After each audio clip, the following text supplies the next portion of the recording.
Now here's a video I never thought I'd do, at least not immediately after the PNSO Meraxes.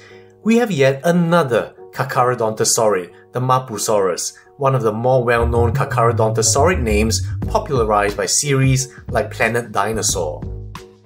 It's a genus some of us were hoping to see, and now we get to. A giant killer that appears to hunt in gangs. The name Mapusaurus means earth lizard. Mapu comes from the Mapuche language, meaning the land. The Greek Stavros we know by now means lizard. This is Mila the Mapusaurus. Mapusaurus is estimated to be 11 to 12.5 meters or 36 to 40 feet long, so it's one of the biggest carcharodontosaurids. This model is 36 centimeters or 14.2 inches, so very nicely in the upper range of 1 to 35. And overall a tad bigger than the PNSO Giganotosaurus, definitely bigger than Meraxes, and bigger than you, as we can see here against my trusty 1 to 35 humanoid. You can see in this skeletal that even though we have some of the important parts, we don't have a lot of it. So much of it often borrows from other members, such as Giganotosaurus and of course now Meraxes. Now let's look at the overall color first. The one thing I've often wished is that PNSO's models would actually follow the color scheme of their paintings of the same animal. In this case, perhaps it's my imagination, I'm starting to see a bit of it reflected here. But as for the actual color, well, when Meraxes arrived, it really broke the same but different painted color schemes in PNSO's theropods. It broke that pattern so thoroughly, I thought it was going to be my favorite from PNSO. Now this Mapusaurus proves that wasn't just a fluke, but even challenges it convincingly. And you can see for yourself here, the striking contrasts. The color fade is just gorgeous. There's this layering effect here, like a layered cake, and we'll see more of it when we get close up. And for that, let's start with the head. We don't really have more of the skull of Mapusaurus than this, so large parts of it will be filled in by other relatives as per SOP. Now we can look at the detail in the face, and how nicely delineated they are. Starting with these bigger scales, I like how they're colored and separated by the underlying lighter color, making a very pleasing mosaic. They then transition to the smaller ones up here. The lighter color here really makes for a nice accent. It also emphasizes the antorbital area, giving the illusion of shrink wrapping, though it isn't much really. The eyes are carefully painted once again. I really like this flow of scales curving to the back up here.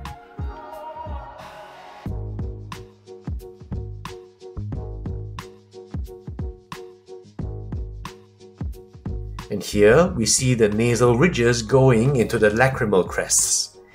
It's got a very nice rough texture that speaks of real use.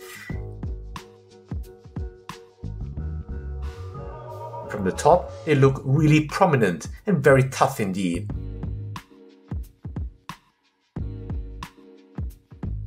Inferiorly, we can have a look at the jaw and the mandible. A little bit into the throat. The jaw, like all theropods, articulates. Unfortunately in mine, there's a visible gap through which you see a bit of the gum.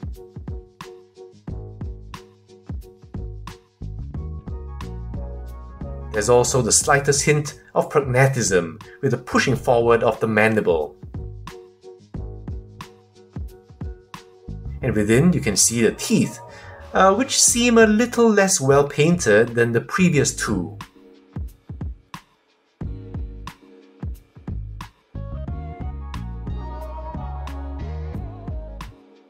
And inside are the soft tissues, the gums, the tongue,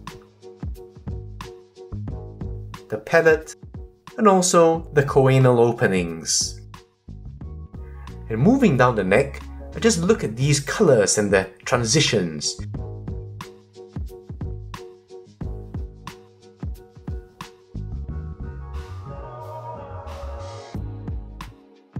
and this parallel pattern along the line of the body, almost in layers. The fineness of the scales are as we would expect, along with the appropriate and realistic skin textures.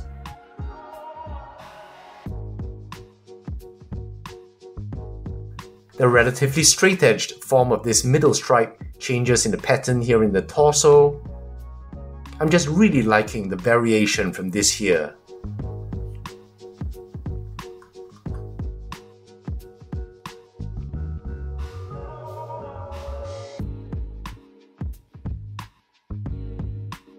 You can also see here, and later on, the excellent definition of the musculature throughout. In the tail, you see yet another character to the patterning. And as a fan of banded tails, this of course makes me happy. I'll see here all the way to the tip. You also get some spotting here under these broad patches, which adds a different slant to simple banding and breaks up the animal nicely. The rest follows the overall bow plan of other carcharodontosaurids, including these arms, which like other members of the clade are small, though not to the extent of Meraxes. Heading down, we see the detail once again, and all the way down the hand, to be tipped by these claws. The detail is really very nice and fine, though the claws are a little simply painted.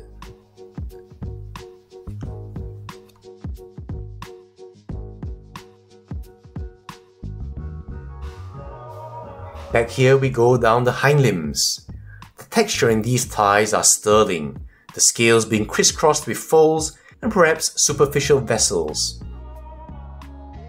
Notice the tension seen in this bundle here, just giving a wonderful sense of flex and tension.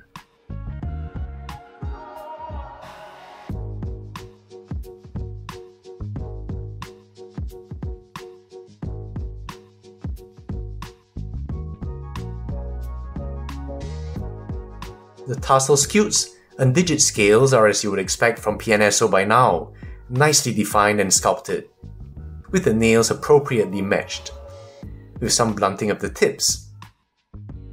The form of these feet is just so pleasing, with the toes just touching down with a kind of delicacy almost.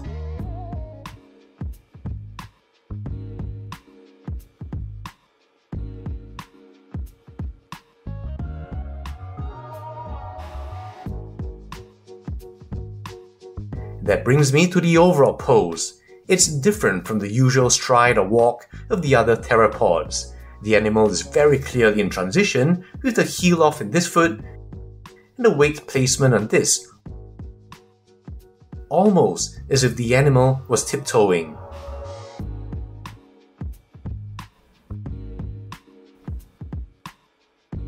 The overall posture is a little hunched, giving the impression that this animal was testing the ground or looking down a perch almost, and reminds me of the sideshow T-Rex or the Nanmu once and Fuchsia King. Or you could take a more violent, lunging interpretation.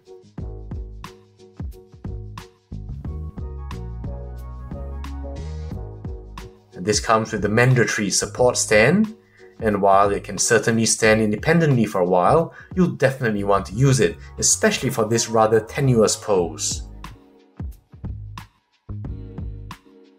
So that's Mila the Mapusaurus. Now before we get to the comparisons, let's talk about differentiation. The one pet peeve of collectors is the proclivity for manufacturers to do the dirty from time to time to cut costs and make a quick buck. In TV we have the clip show, and in toys and models we have repaints. Now we might get halfway retools if we're a little luckier, but no one wants to spend money on something that isn't sufficiently different. With 3 carcharodontosaurids in a row, a question will inevitably be, just how similar are they? I thought it'd be interesting to have a closer look. Now, I have to say it's reasonable that closely related animals will share similarities, especially theropods. So the temptation is great for manufacturers to get up to mischief. Now, that said, let me lay that to rest by saying that to my eye, these are all clearly different. Aesthetics, of course, are very close in terms of regional scale patterns and some similar anatomical features, but all within reason. And just in terms of absolute size, Meraxes is clearly smaller. You can also see that the other features, like the scales and the crests, are different when examined.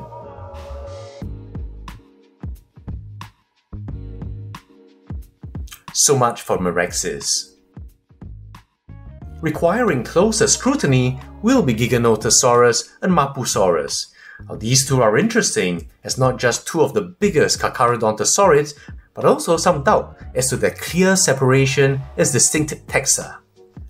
Now, comparing the heads of these two closely, I think it's clear that as similar as the aesthetics are, with the regional variation in scales, the fineness in the face, and the cretinous expressions, they're assuredly different, but I think we could say a little more. Automorphies are traits that are unique to each taxon. If Dinosaur-X has Automorphy Y, anytime you find a fossil that has Y, it must identify Dinosaur-X. It cannot exist on any other dinosaur A, B, or C. So in any paper describing a new dinosaur, you'll see listed a set of such diagnostic characters. Now this is Giganotosaurus in 1995, and this is Mapusaurus in 2006. But over time, some of these could become invalid. For example, Carano et al. In 2012 note that some features in Giganotosaurus have since been found in Acrocanthosaurus and Mapusaurus, so these automorphies are invalid. In addition, some automorphies assigned to Mapusaurus are on parts that are missing in Giganotosaurus. One of them, for example, is that the upper quadratojugal process splits into two prongs. For reference, this is the jugal bone, as we can see in T-Rex, and these are the two prongs referenced. In most theropods, there are two. In Mapusaurus, however, the upper is bifid, so essentially you get three prongs. However, if we go to Giganotosaurus, we see that this area is missing. So as far as differentiating from Giganotosaurus, this automorphy is about as useful as perfume on a pig. In fact, it's interesting that in reconstructing the skull of Giganotosaurus, some artists used two prongs and some used three, no doubt borrowing from Mapusaurus itself. There are many others, and I was actually going to talk about them, but as I was working on them, I realized they're so technical and minute, could hardly be of interest to most of us because they don't translate to outward expression of the model. Fortunately, if you're interested, there's a really excellent article on the My Prehistoric Saga blog, which goes into great detail and does a far better job than I could. I'll link to that below. But back to relevance. The missing quadratojugal process in Giganotosaurus highlights that very often we don't have the luxury of complete skulls.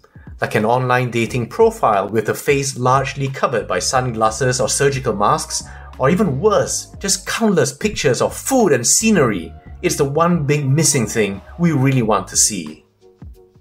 Let's have a look at these skeletals here. We have Mapusaurus, Giganotosaurus, and Meraxes. None of them are complete. Just taking the maxilla alone, you see parts missing. If we have them, margins are especially useful since they help define boundaries. Now, skull contacts in adjacent bones are also useful in a jointed dots kind of way, but without them, there's always doubt as to how the rest of it looks. That's why finds like Meraxes, with so much of the skull, are very exciting, both for its own reconstruction, but also for informing the reconstruction of similar dinosaurs. If you had the perfect bone, or a reasonable amount of one, you could figure out some proportions. A good maxilla, for example, can add to your idea of the height of the skull. Now, this more acute angle suggests a shorter vertical distance than a less acute one. So this skull could have a more boxy appearance than this more elongate one. Provided you're confident of these bits you may have to fill in, sometimes from borrowing from relatives and scaling up or down. On this point, Giganotosaurus appears to have a more elongate skull, and the Mapusaurus more boxy. And indeed, you see that here in these two PNSO models. The effect is that in Giganotosaurus, you get a more tapered, almost pointy appearance in the snout, while it's a little more squared off in the Mapusaurus. It's a bit more boxy.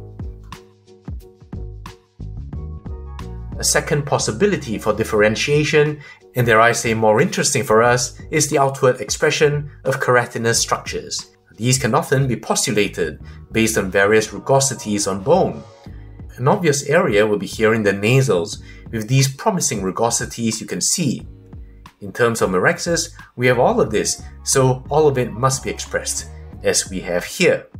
Now let's look at Correa and Curry 2006 and Mapusaurus' nasal. For context, this is the bone we're talking about, taking T-Rex as a reference. And here you can see what's been preserved and the roughened areas. In Giganotosaurus, this part of the nasal is missing. Indeed, it's common to fill in this part based on Mapusaurus, as you see in this composite by PaleoNerd01. In Meraxes, the entire nasal was preserved and profusely covered by rounded protuberances. And given their close relationships, it's probably a safe assumption that the entire length of the nasal area was rough, and then how much keratin will overlie there is up to the interpretation of the artist. And that's where a sculptor can differentiate his genera. And as you can see here, indeed, PNSO has. In Mapusaurus, PNSO seems to have gone to town, being a lot more pronounced and looking almost like flanges, compared to Giganotosaurus.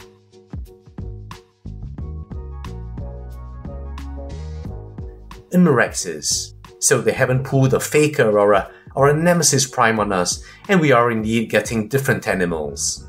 Now just a quick word on where we are now. Correa and Curry created the subfamily Giganotosaurinae to include the very closely related Giganoto and Mapusaurus here. And the most recent proposal comes from the 2022 Meraxes paper by Canale et al. Here. So far, we had this from PNSO, and from the remains of what remains, Tyrannotitan, Shazilong, Eocarcharia, Concavenator, Lahas Venator, and Luso Venator, the only one I'd feel excited about adding would be the Concavenator, for obvious reasons. Alright, let's get to the comparisons. Now this is the only Mapusaurus I have, so I can't compare it to any other version. So the next sensible thing would be to trot out the PNSO carcharodontosaurid, which for some of us might evoke a feeling of deja vu. Well, at least I do like black cats. The first we have to look at is the sister taxon, Giganotosaurus. There's been a little back and forth about which dinosaur was longer, bigger, and so on. Now I don't want to get my hands dirty, but you can see in terms of size, the PNSO Mapusaurus is bigger and longer. They're appropriately similar to each other, but the pose, and as we've seen, the heads are different. Scale detail is good in the Mapu, but compared to the sharper Giganotosaurus, there's a slight poverty.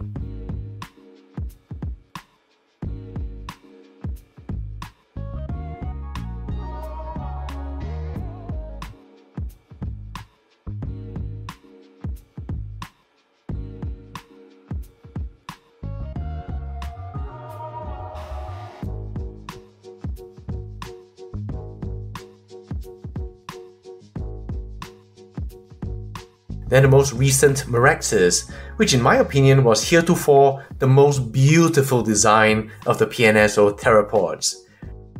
You can see how each has its own attractiveness.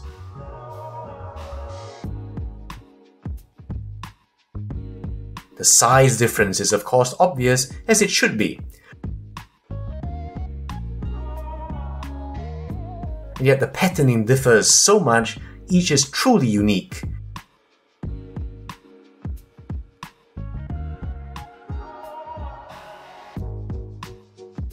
It's a close win, but for me, I still prefer the Meraxes.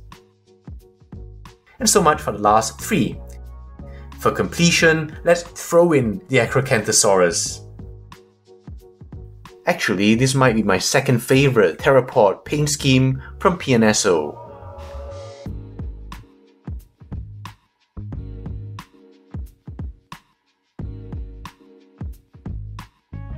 then the carcharodontosaurus. A few years ago, I would never have thought the carcharodontosaurids would come to the fore. If anything, I'd have assumed a lot of tyrannosaurids. Now of course, anyone who didn't know much about carcharodontosaurids knows a lot more thanks to PNSO. And finally, the mandatory Wilson T-Rex for those who have him.